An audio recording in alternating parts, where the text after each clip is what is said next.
Hi friends, welcome back to another video. Most awaited movie కల్కి 2898 movie నుంచి teaser Ashwatthama గురించి మనం ఏ విధంగా అయితే ఫస్ట్ ప్రెడిక్ట్ చేశామో, అశ్వత్థామ క్యారెక్టర్ నుంచి అందరూ అమితాబ్ బచ్చన్ గారిని చూస్తున్నాను అనుకొని అక్కడి నుంచి లుక్ వచ్చింది. అలాగే దానికి సంబంధించిన వీడియో కూడా ఈరోజు రిలీజ్ చేశారు. అశ్వత్థామ ఈజ్ కమింగ్ అని చెప్పేసి.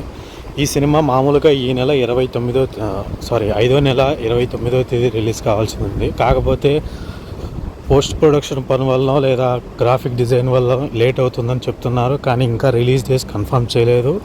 అలాగే ఈ మూవీకి సంబంధించి ఈ దాంట్లో రిలీజ్ డేట్ కానీ దేని గురించి కానీ అప్డేట్ ఇవ్వలేదు.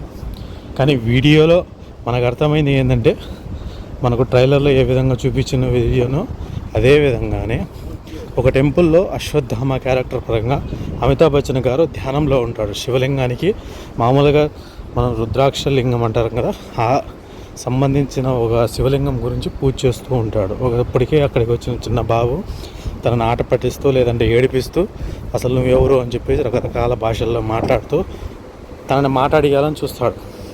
మనకు స్టార్టింగ్లో ఈ టీజర్ స్టార్టింగ్లో శివలింగం మీద మామూలుగా ఒక చినుకులు పడుతూ ఉంటాయి, నీళ్ళు డ్రాప్స్.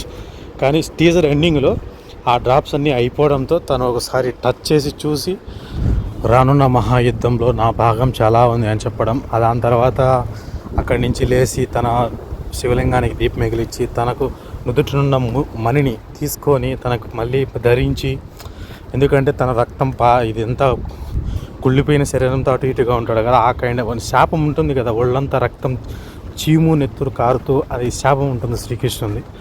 ఏ విధంగా కలిని చంపడంలో ఏ విధంగా సాయపడ్డాడు అశ్వత్థామ అనేది మనకు ఇంకా చూపించవచ్చు.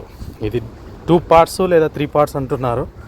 ఏదైందనేది ఇంకా తొందరలో ఏదైనా అనౌన్స్మెంట్ వచ్చినంత వరకు తెలియదు పూర్తిగా కూడా. మా వీడియో మీకు నచ్చినట్టయితే సబ్స్క్రైబ్ చేయడం మర్చిపోవద్దు, లైక్ చేయండి, షేర్ చేయండి.